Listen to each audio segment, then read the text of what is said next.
بسم الله الرحمن الرحيم وعد الله الذين آمنوا وعملوا الصالحات منهم مغفرة وأجرا عظيما صدق الله مولانا العظيم قال النبي صلى الله تعالى عليه وسلم مفتاح الجنة الصلاة وصدق رسوله النبي حبيب الكريم ونحن على ذلك من الشاهدين الشاكرين والحمد لله رب العالمين رب صل وسلم وبارك عليه উপস্থিত সম্মানিত হযরত মুসল্লিন কিরাম মুরব্বিয়ে ইসলাম হাজিরান মুসল্লিগণ পর্দার আড়ালে পর্দানশীল মুসলমান মা-বোনেরা আসসালামু আলাইকুম ওয়া রাহমাতুল্লাহি ওয়া বারাকাতুহু। ওয়া আলাইকুম সালাম ওয়া মহান রাহমাতুল্লাহ। রব্বুল আলামিনের দরবারে লাখ কোটি শুকরিয়া আদায় করছি যে মহান রব্বুল আলামিন আকামুল হাকিমিন আমাদেরকে আপনাদেরকে পবিত্র মাহে জামাতুল উখরা মাসের দ্বিতীয় জুমায় মদিনা আসার বসার তৌফিক দান করেছেন। সেই মহান মুনিবের দরবারে শুকরানা স্বরূপ উচ্চ আওয়াজে একবার বলি আলহামদুলিল্লাহ। আলহামদুলিল্লাহ। অসংখ্য গণিত লক্ষ কোটি সালাম দুরে কায়নাত সরকার আলম সৈয়দুল মুরসালিন ইমামুল মুরসালিন ফখরে মওজুদাত নূরে মুজাসসাম মুহাম্মদুর রাসূলুল্লাহ সাল্লাল্লাহু আলাইহি ওয়াসাল্লাম নূরানি দরবারে যে প্যারা হাবিব সাল্লাল্লাহু আলাইহি ওয়াসাল্লাম ওসিলা আল্লাহ আমাদেরকে শ্রেষ্ঠ জাতি হিসেবে শ্রেষ্ঠ উম্মত হিসেবে জমিনে প্রেরণ করেছেন। আল্লাহ বলে আলহামদুলিল্লাহ। আলহামদুলিল্লাহ। যে মহান রব্বুল আলামিন আকামুল হাকিমিন আমাদেরকে হায়াত দিয়েছেন, তৌফিক দিয়েছেন, শক্তি সামর্থ্য দিয়েছেন, দম দৌলত দিয়েছেন, নিয়ামত দিয়েছেন, সেই প্রভু রব্বুল ইজ্জত আকামুল হাকিমিনের শুকরা, সে আল্লাহর শুকরিয়া, সে আল্লাহর কৃতজ্ঞতা, সে আল্লাহর গুণগান, সে আল্লাহর প্রশংসা আমাদেরকে হামেশা করতে হবে। যে ব্যক্তি রব্বুল আলামিনের প্রশংসা করবে না, আল্লাহর গুণগান গাইবে না, আল্লাহর গুণকীর্তন করবে না, আল্লাহর জিকির করবে না, সেই বান্দার মতো নাফরমান আর কোনো বান্দা নাই। আল্লাহ আমাদের কাছে কিছু চাই না, আল্লাহ চাওয়ার কিছু নাই। আল্লাহ আমাদেরকে জানা দান করেছেন, এর বিনিময়ে আমাদের আল্লাহ শুকরিয়া করতে হবে। আল্লাহ নামাজ দরকার নাই, হজ যাকাত এগুলো আল্লাহর কোনো কিছু প্রয়োজন নাই, এগুলো বান্দার জন্য। আল্লাহ হুকুম করেছেন বান্দা তুমি করো, তুমি যদি করে ফলাফল তোমাকে কিয়ামতের ময়দানে তোমার হাতে দান করা হবে বলে সুবহানাল্লাহ। কারণ কিয়ামতের ময়দানে আমলনামা হাতে দিবেন না। কিয়ামতের ময়দানে আমলনামা আল্লাহ হাতে দান করবেন। কোন হাতে আপনি আমি আমলনামা পাচ্ছি সেটা হচ্ছে বড় বিষয়, সেটা হচ্ছে বড় দেখার বিষয়। বড় করে বলেন সুবহানাল্লাহ।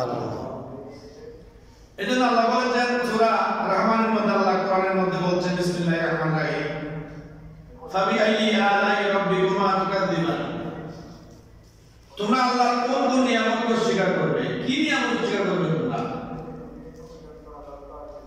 সামান্য অসুস্থ হলে অক্সিজেনের জন্য আমাদের অক্সিজেনের বোতলের প্রয়োজন হয়,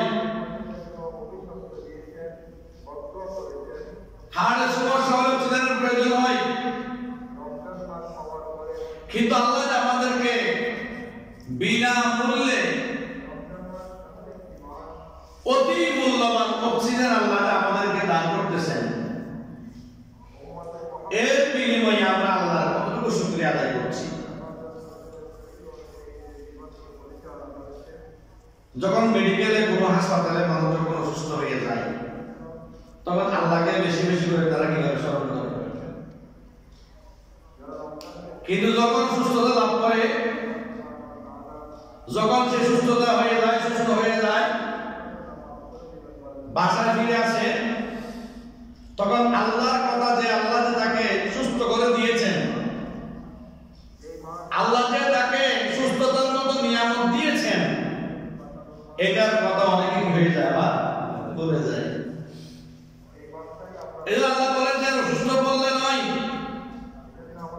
সুস্থ অবস্থায় নয়, বিপদগ্রস্ত অবস্থায় নয়, বিপদহীন অবস্থায় নয়, সর্ব অবস্থায় তুমি বান্দা আমি আল্লাহকে স্মরণ করবে, কারণ আমি আল্লাহ হচ্ছি তোমার খালেক, তোমার মালিক।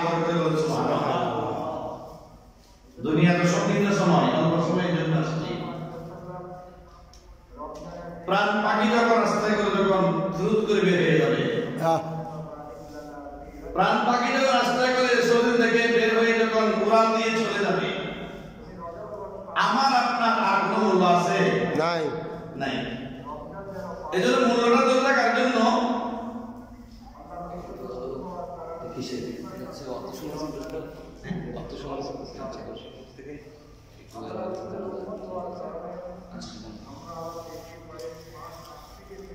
আল্লাহ সর্বাবস্থায় আমাদেরকে আল্লাহকে স্মরণ করার জন্য, আল্লাহ জিকির করার জন্য বলতেছে, এটা আমাদের হামেশা করতে হবে। আমরা চোখ যখন বন্ধ করি, সারা পৃথিবীর জমি আমরা ছায়া করতে পারি চোখ বন্ধ করলে। জায়গায় লয়ে গেছে আমি কাউকালিতে, আমি চলে গেছি পাকিস্তানে, আমি চলে গেছি আমেরিকা, আমি চলে গেছি জাপানে, কিন্তু ওই প্রাণ পাখি যেটা রব্বুল আলামিন আমাদেরকে দিয়েছেন, রূহ, যেটাকে রূহ বলা হয়, যে রূহটা রব্বুল ইজ্জত আমাদের দেহের ভিতরে প্রবেশ করিয়েছেন, দিয়েছেন, সেই রূহটা যখন আমাদের কাছ থেকে যখন বিদায় গ্রহণ করবে, তখন আমার আপনার আর কোনো মূল্যায়ন জমিনে থাকবে না। আমার আপনার স্থান হবে ওই অন্ধকার গর্তের মধ্যে, যেটা কারোর জন্য জাহান্নামের, কারোর জন্য জান্নাতের। বলুন সুবহানাল্লাহ। এজন্য কতই কবরটা জান্নাতের কবর জন্য আল্লাহর জিকির, আল্লাহর স্মরণ, আল্লাহর একত্ববাদ, আল্লাহর ইবাদত হামেশা আপনাকে আমাকে করতে হবে। কেন করবেন? আল্লাহ কোরআনের মধ্যে সুন্দর করে বলছেন, বিসমিল্লাহির রহমানির রহিম, ওয়া'আদাল্লাহু আল্লাযীনা আমানু ওয়া আমিলুস সালিহাতি মিনহুম মাগফিরাতাও ওয়া আজরান 'আযীমা।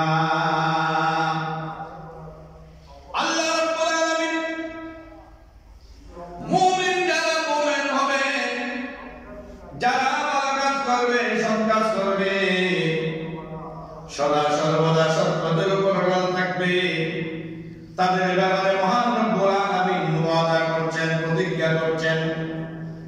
আল্লাহ যেটা ওয়াদা করে সেটাই সত্য। আল্লাহ কাউকে ওয়াদা ভঙ্গ করে না কারোর সাথে, এবং আল্লাহ নিজে ওয়াদা ভঙ্গকারীকে পছন্দ করে না। করে বলুন সুবহানাল্লাহ।